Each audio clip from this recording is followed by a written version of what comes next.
ที่เข้าใจใจลูกเขาลูกโตเข้ามาแล้วลูกเคยมาแล้วเอามา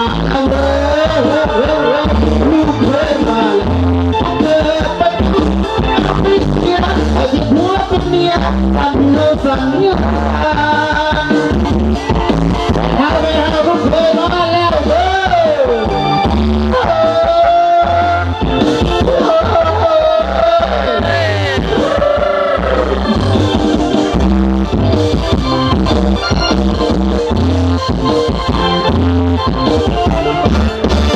เจ้าสาวของคอยหัวใจเย็นลงไม่คอยที่บ้าน